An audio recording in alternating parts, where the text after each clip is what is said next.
Hello, my friends, and thank you for tuning into the Rewind Electric Show. This is James Finnerty here with Rewind Electric, and welcome to the desert tonight. Probably have my iced desert coffee. Star of yesterday's show, the Gaiatone Zoom box. And I went back and listened to the clips of this morning while taking my morning hike at about 4,000 feet along the ridge lines of my local mountains. And it came out better than I thought. I was a little worried that the clips with the clip, the Laney clip was a bit too squealy and oscillaty. And it was, but that's because it's the head cap's sitting over there, and it's now you can look at that. It's out of its, the head chassis is sitting over there, and it's out of its head cab, and therefore there's no shielding, and so it really is like ready to oscillate at a moment's notice. And so when the bright switches are on, which I probably should have turned off, and the gain is up, and then you're feeding it more gain, and you're distorting it, it's ready to go into meltdown.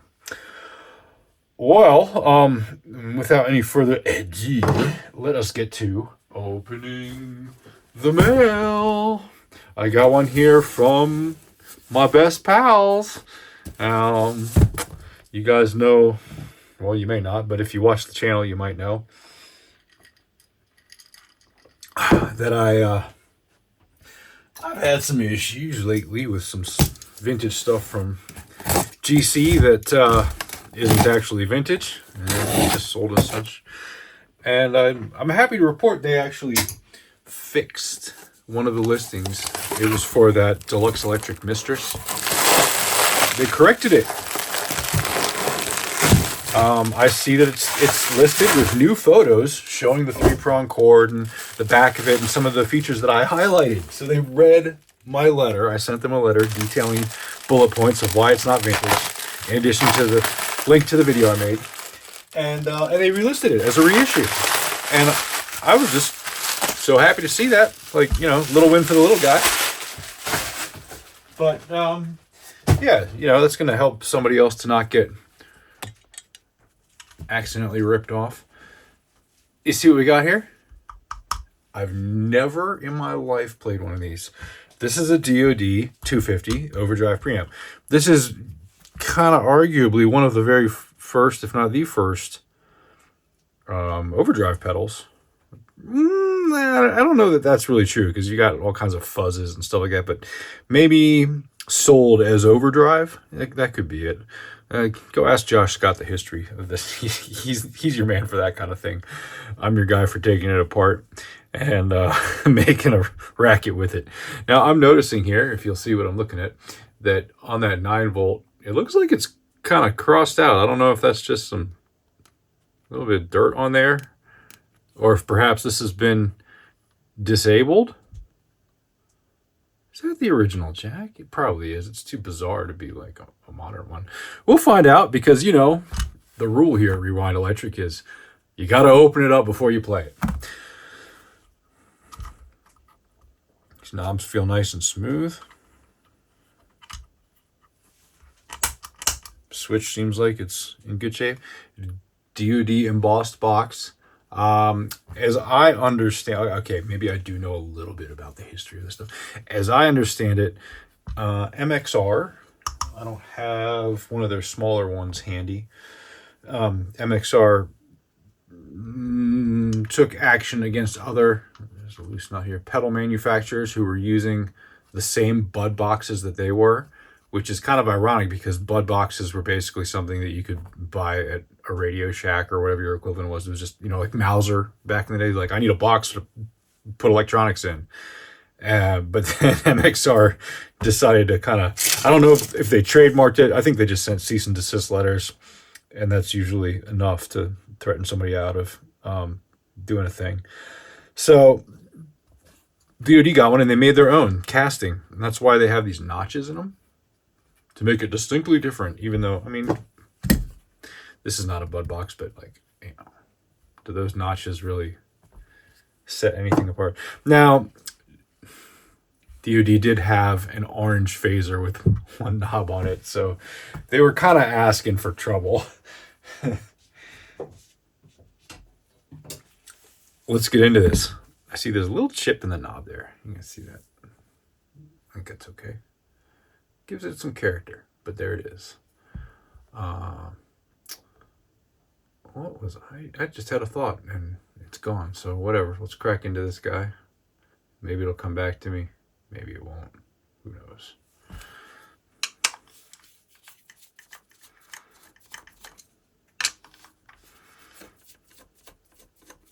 Gonna fire up the benchtop multimeter just in case. And it is one of those things that takes like 15 seconds to boot up for some funny reason.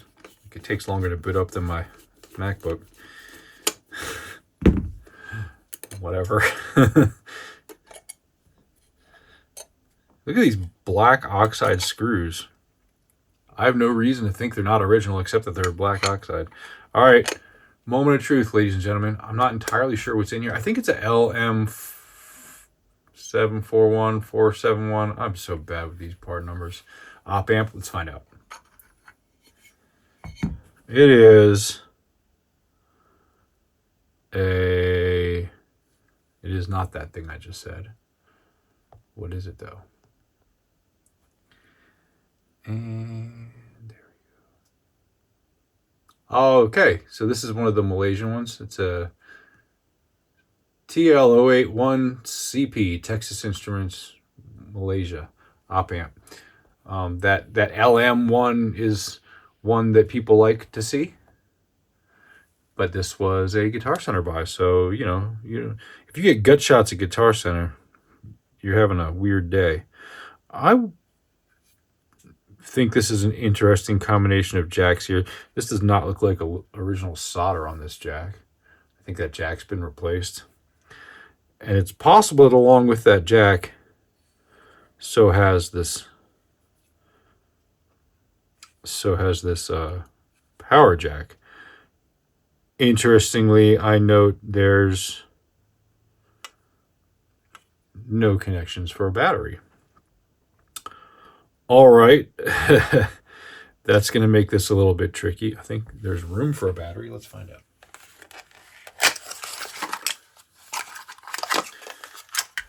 Yeah, there's room for a battery.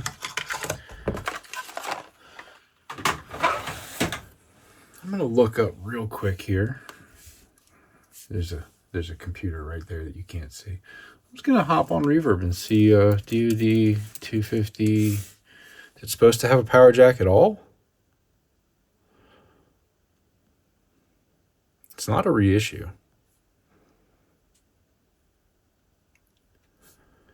Let's sort by,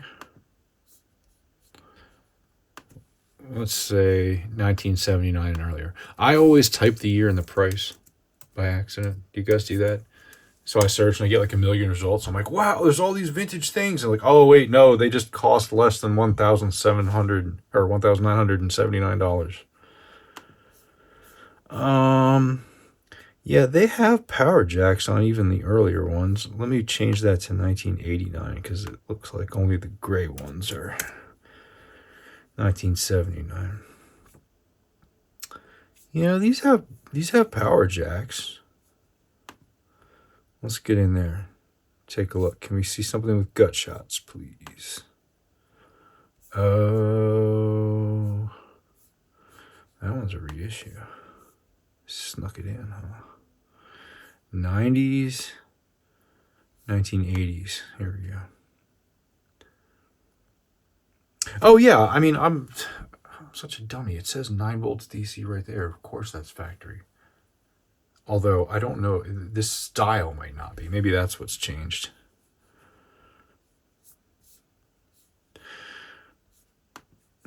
Yeah, it does look like it's a different style on those originally. Could put it back. I'd like to see one that has a battery clip. I want to see the gut shots. I want to know what it's supposed to have for wiring with the battery. I guess I could look at the gray ones. They're the same inside. Hey, while I'm doing that and boring you, let me hold these on the camera here for my buddy Zach. It's kind of hard to show the aging on photos. Maybe a little video would be better. So Zach, here's your aged gold humbucker covers for your 57 custom reissue. Let me know what you think. All right. Looking pretty nice to me. Got the 3-dimensional aging happening. See, like string shadows come and go. And they look shiny at some angles, and then they look really dull at others. That's how I do my aging. Okay, I've got some gut shots up here. Let's see. Man, they're just zoomed in. I am wasting your time. This is not what you guys tuned in for, right? You never know what you're going to get here. That's for sure. Huh. Well, all right. Tell you what. We're just going to roll with it.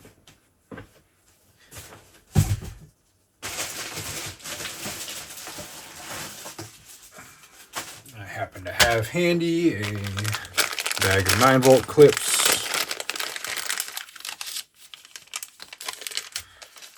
I do have a benchtop power supply. I could connect to that.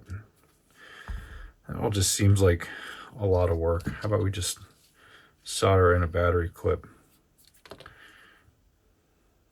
Hope for the best. That sounds good to me.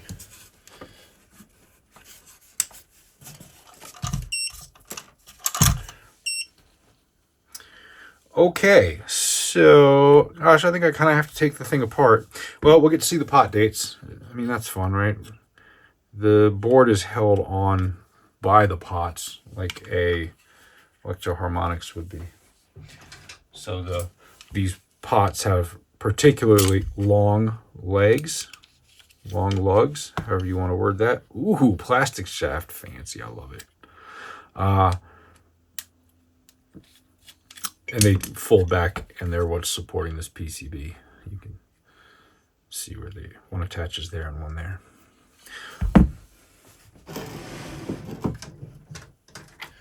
Oh, we're probably 11 millimeters. Nope. 12 or 14. Well, the 14 worked, but I think it was a 12.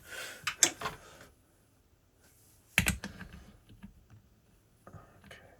Weird. Is it a 1/2 inch? Indeed.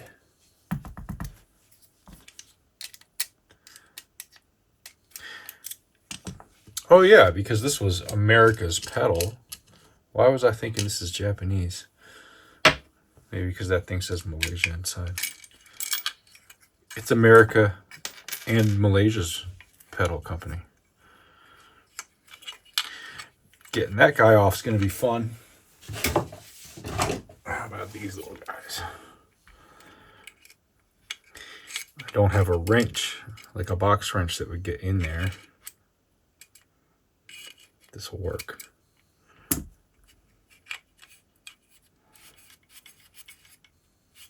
I'd also like to see if this hole's been drilled out or not. That'll be helpful. I guess maybe that's a standard 9-volt plug. I don't know.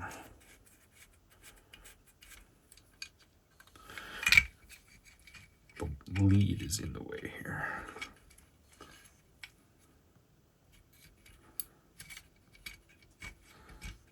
Okay.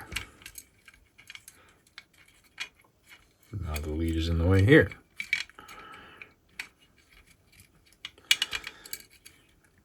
Okay. Yeah, that might have been drilled out. Let's look at the pot dates. These are, okay, there's a 100K pot. Here we go. D500. I have to bend it, really.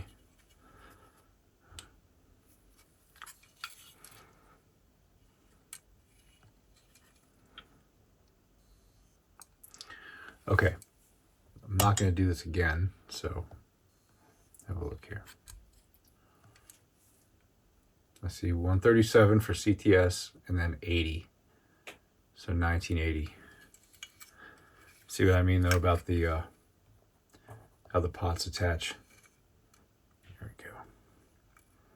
They're what's supporting the PCB. DOD, definitely hand soldered. It says 250 on the back of that board. And we got a neat little sticker here that says 26/26 or 26/126. Yeah.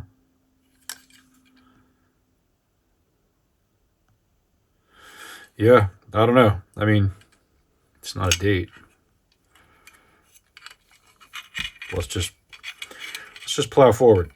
Okay, what I need to do is fish this through the hole with that while I can still get my hand in here. Oh, and it's also got to go through that mounting nut. There we go.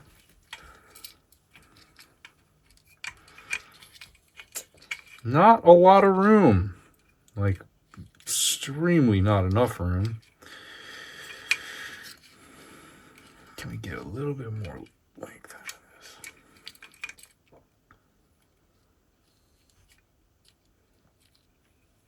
Okay. I'm going to try this a different way. I can access this black solder point on the jack, and so I'm going to. All I really need to access over here is the hot.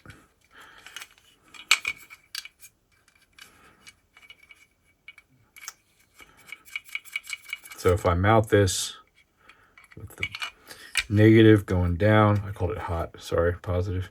If I mount this with the negative going down and the positive pointing up, then I'll have easy access, easy-ish access to that positive lug, and I can solder to it, and I'll just catch the negative lug on the jack around the corner.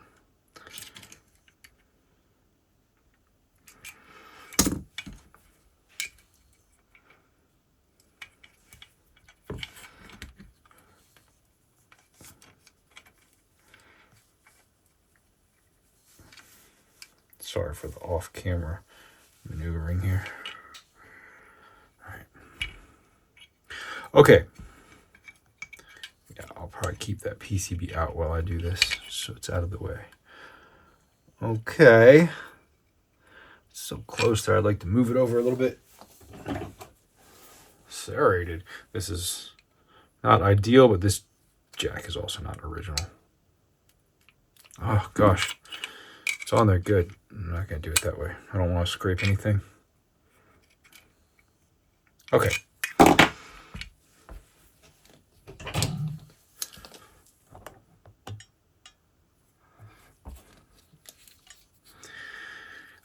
I don't need a lot of lead length, but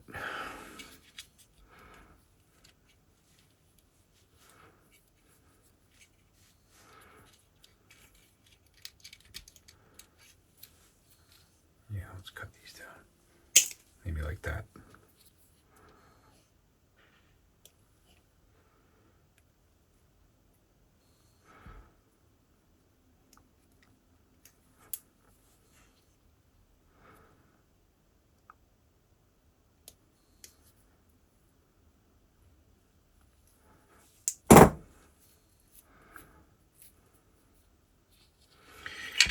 Okay. I don't know if that terminal has a hole in it or not. I'm going to assume it doesn't, so I'm going to wrap around it.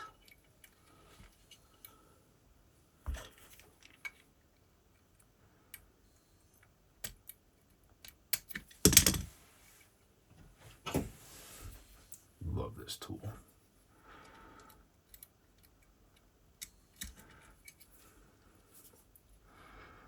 Fact.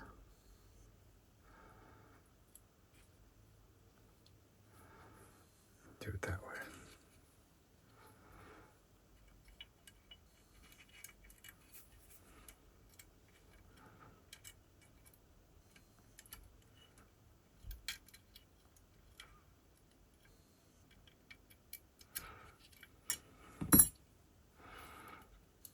Okay. There we go. I've got a full loop around and then it's tucked in. It's definitely more than enough to secure that. especially if that jack's gonna go away. You know, I might look, if I feel up to it, I might look later at some more gut shots. Replace this jack with, I think what it is a 1/8 inch TS. And then sometimes there's some additional like non-voltage reversing circuitry or something, like a little diode or something in there. I didn't see any of that. I assume it's just not present in this circuit. Are these different? You gotta be kidding me. This has a brass bushing, this has a aluminum one. So maybe they are. Do you know nuts have a top and a bottom? Look how flat that is. And this side's a little more rounded. It'll work either way, but the more surface area you have up against the surface, the better.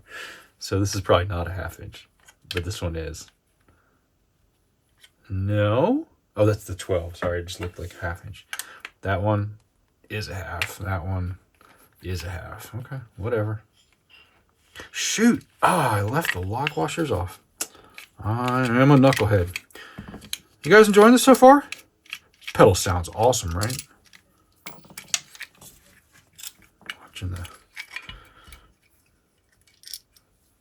Watching the James Wasting Time channel. All right. Okay, lock washers activated. All right, let's boogie. Let's get this guy rocking.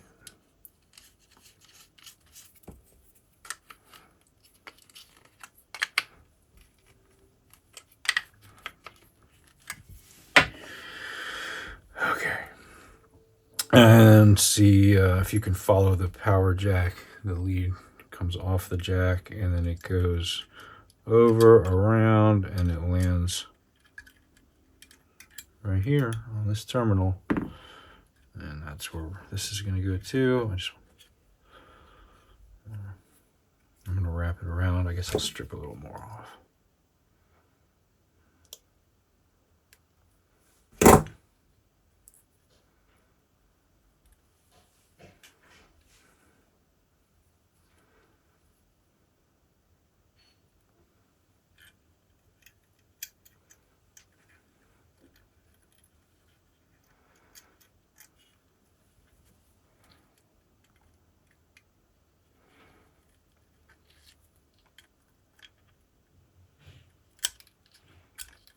Okay, just gonna hit that with a little solder for my European friends.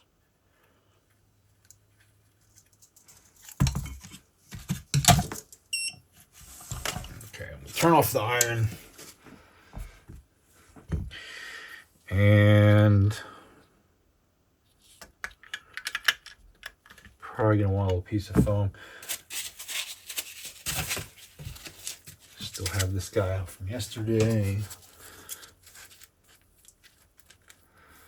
My measure none and cut 3 times. I'm gonna go for a little piece on either side if I can do it. No, that's pretty firm. One's gonna have to do. Okay, I want to connect this to audio before I connect it to a battery, which is kind of the non-standard order of operations. So I'm firing up the 78 Princeton Reverb. 56, 67, 78, 84, 88, 92, 95, 98, 104, 110, 114, 116.0. All right.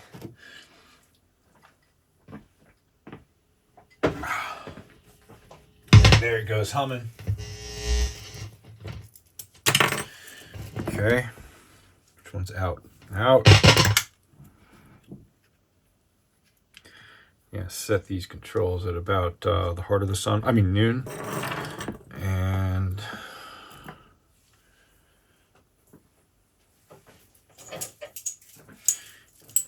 think David Gilmour's new album is out today.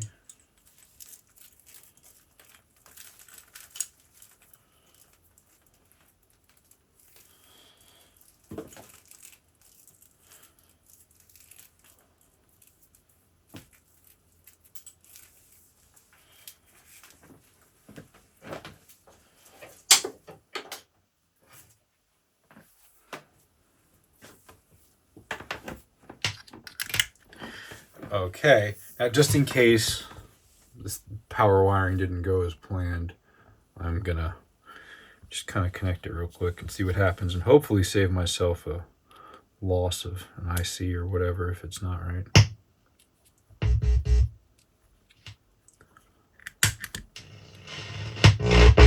I think it's good. That sounds like a working pedal to me.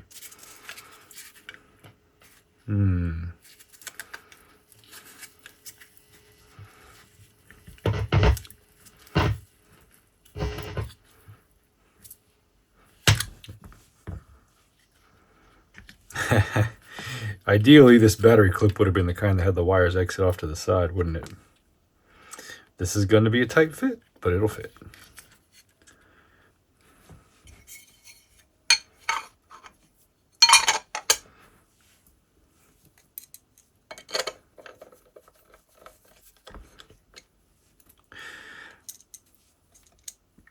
I wonder why they defeated the battery connection when they put that jack on. Less wires to put back. Laziness, I guess. I mean, in this op amp pedal with those 6 parts or whatever, this battery will probably last years. Okay, let's put the knobs on. I don't think I'm going to need this because it sits pretty flat, but in the interest of saving time, let's just do it right the first time. Hopefully. Sometimes you got to stack up like 8 of these like I did yesterday. In which case, you know, that's like a $6,000 purchase to get 8 of my business cards. You got to buy a lot of pickups. Okay.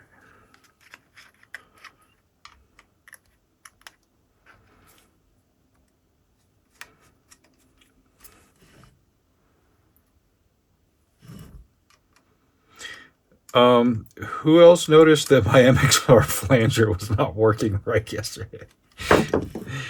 That thing was, you know, with the Laney clip oscillating and with the chorus pedal being, you know, first time I heard it and fired it up in a new one to me, I noticed it was having trouble, but I didn't feel too confidently in my assertion of that. But yeah, this guy was giving me some grief. It's like you gotta wiggle the speed knob for it to work. I've opened it up before and tweaked the little pots inside, and that's probably what happened to it. Poor guy. I need to get back in there and tweak him again. But I'm looking for another one anyway. Had kind of a heartbreaking moment in finding out that my buddies, whose I really love, and I've got gut shots of it, and I've been looking for one. I never looked at the top of his, paying any attention to it. And found out today, you know, this one I'm looking for, thinking like, oh, this one sounds like Ed. Van Halen, that's why I like this. It has an LED on it, so it's a later model. It's not a reissue, it's just like an early 80s. So now I'm kind of heartbroken. I'm like, well, I guess that's not the one Ed had. Now remember, we're going into the Princeton Reverb, so just like yesterday we had the Zoom box running, like it's going to be just brittle and harsh because it's a silver face Fender amp at the volume at about 1.5. That's to be expected. Let's see what we got.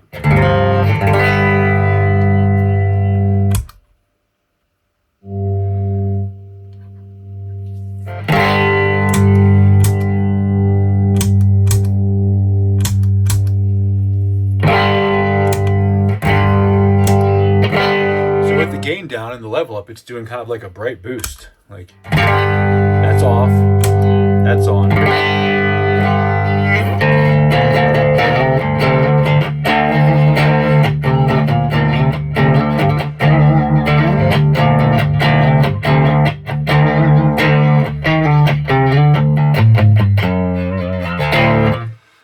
How about the gain?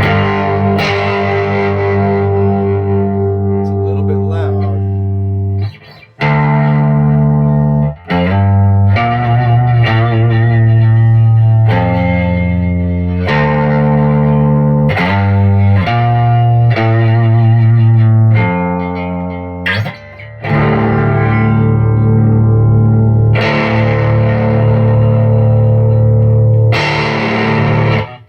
This is the SG Special again, by the way.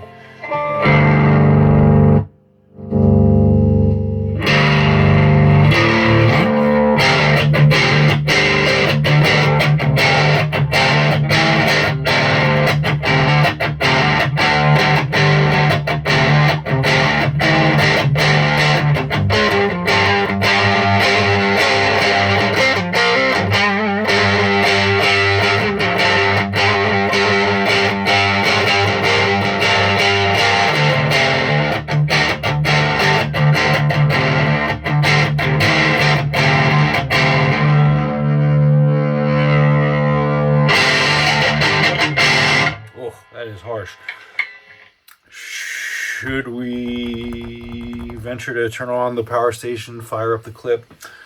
I think so. Princeton Reverb is just not the amp for testing gain pedals in here. You know, you gotta turn the amp up. I don't get the whole pedal platform thing where you run distortion pedals into a clean amp. I mean, I get it. It's just not my thing at all. But you can't do that with vintage pedals. Not this kind of stuff. They need the amp to be cooking to really sound right. All right, let's go into the normal channel. I'm going to turn the bright switch off today. And let's take it up. 20 volts, 26, 35, 42, 51, 58, 65, 72, 79, 84, 89, 91, 96, 99, 101, 104, 107, 109, 110, 112, 114 point... Where are we at? 114.2. Okay. That'll be good. The internal voltages of that clip like to see 115 volts even is what puts everything inside it where it's supposed to be on paper. That is loud. Am I doing a bad thing here? Let's start with it off.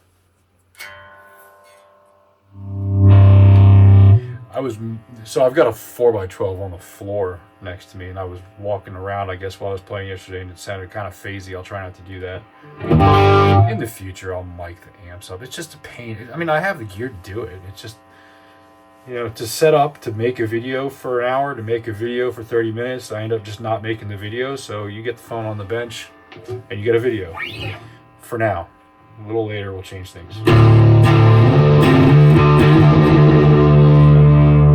Okay, there's the clip with the bass at 3, middle treble at 10, channel volumes at 8, bright switch is off. We're going into 1974 G12M Creamback, T1221s, 75 hertz.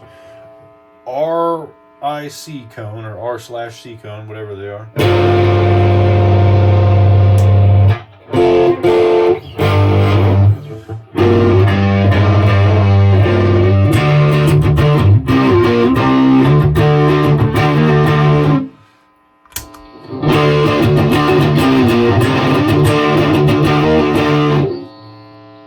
I'm going to turn the bright switch back off. Maybe it'll stay together a little bit better today than it did yesterday. Zoom back in though. We'll keep this guy in the picture too because he's our friend. Still squealing.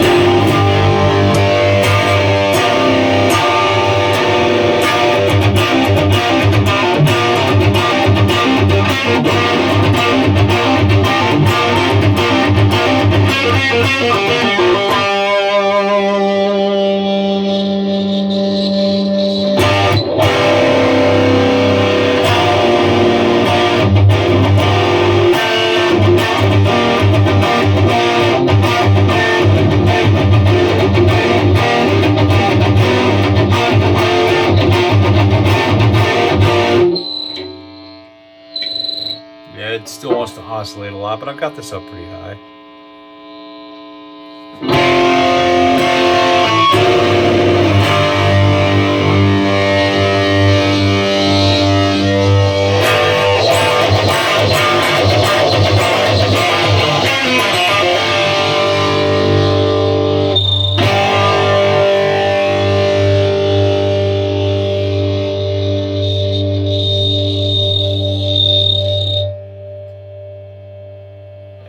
Trying to tame it a little bit with the power station, but the reality is I just need to stand far away. Maybe I can stand further over here.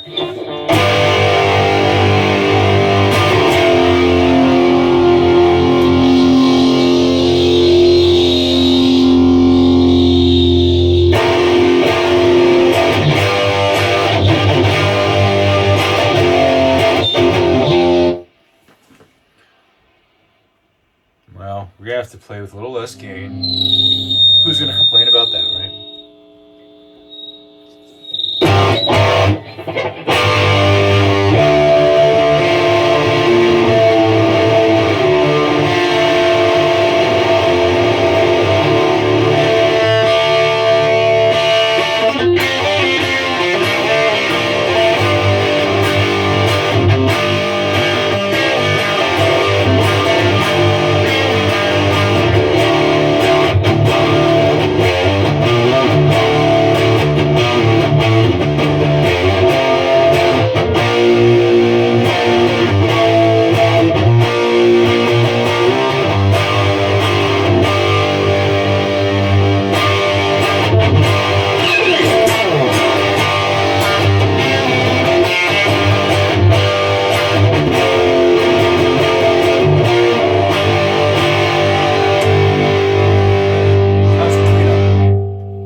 Not bad.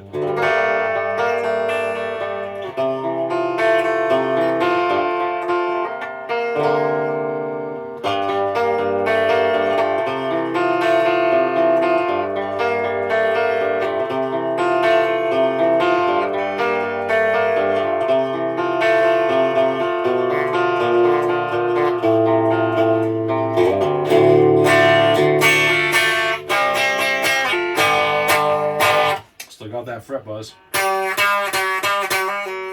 Man, that is bad. I've taken that fret down a bit too, but seasons change. Probably need to tweak the truss rod, or at least I really need to do a fret level.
Let's do a little comparison.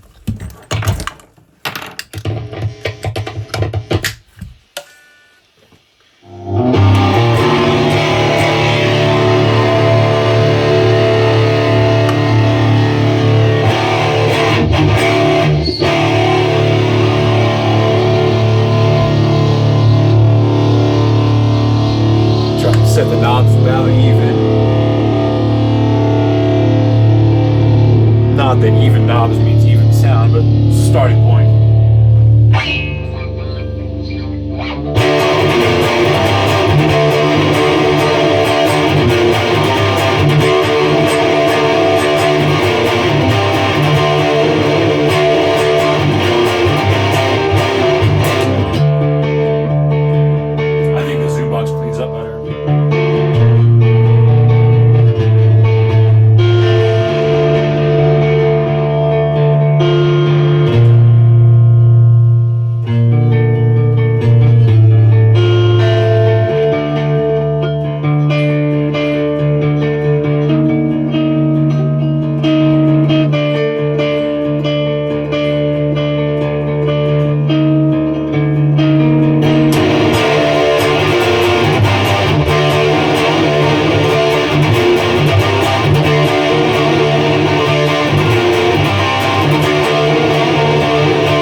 fun stuff.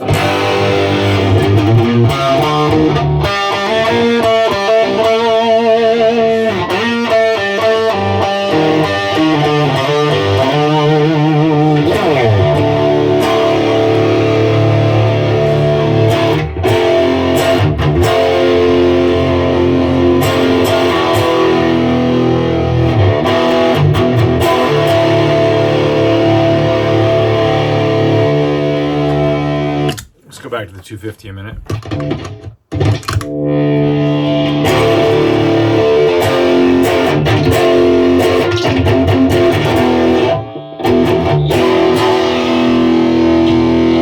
Oh, these knobs are reversed, so I didn't actually have them set the same. Let's do noon on both. You know how I think about noon on both. All knobs noon is better be a good setting on anything.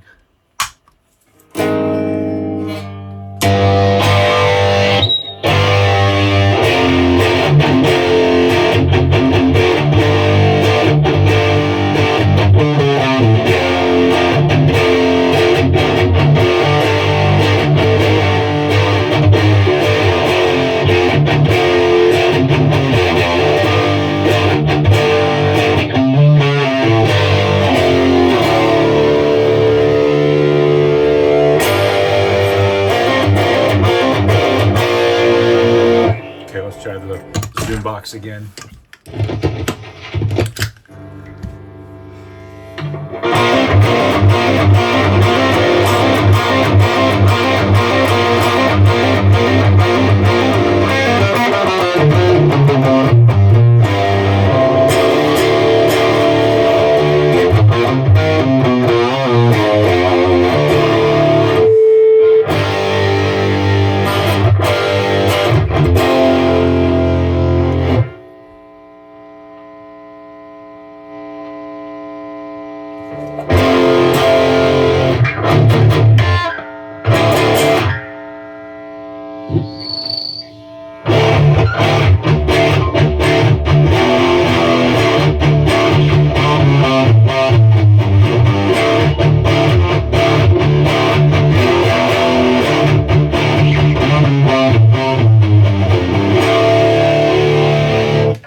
Try this one. Back to the 250. Oh yeah, let's crank these up a hair though.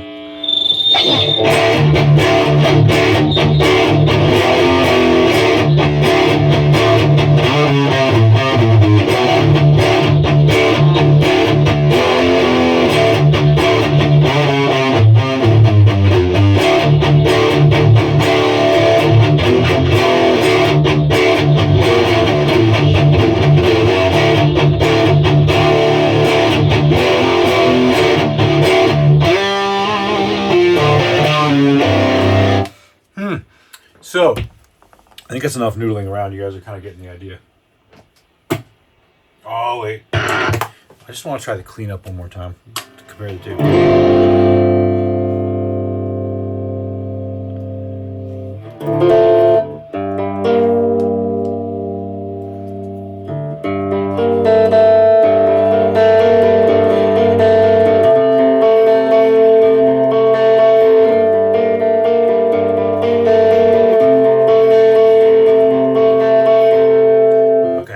Let's try the zoom box.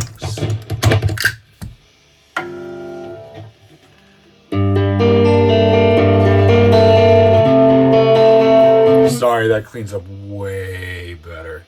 So this is like a little tighter, a little more mid-rangey, a little less bass, maybe a little cleaner, a little less noisy, but it's hard to say because you could set the knobs to account for, I mean, like that changes.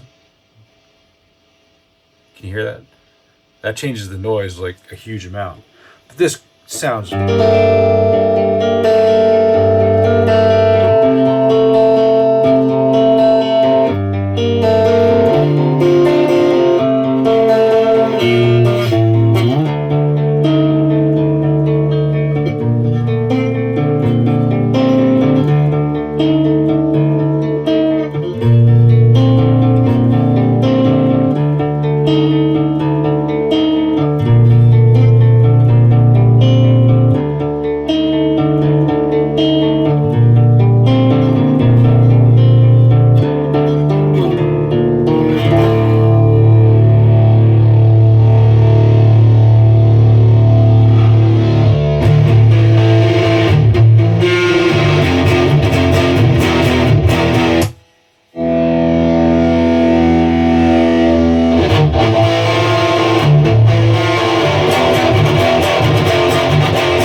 wants a 250? No, I'm just kidding. It's very cool. They're both so cool. I'm preferring this one with this guitar and these pickups into this amp tonight. I might feel otherwise at another time. I'm sure I will, actually. The 250 is super cool. I'll tell you what, though. Now that I've experienced the Malaysian Prime Minister, the Malaysian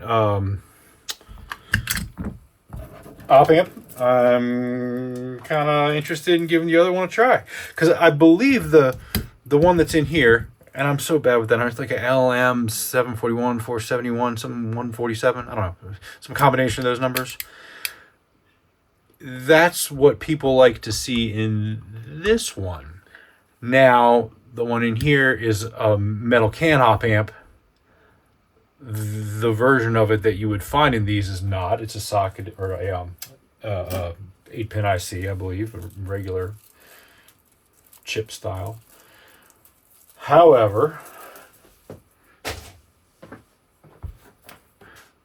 I want to know now, now that I've experienced that, I want to hear more. So, that was cool, right?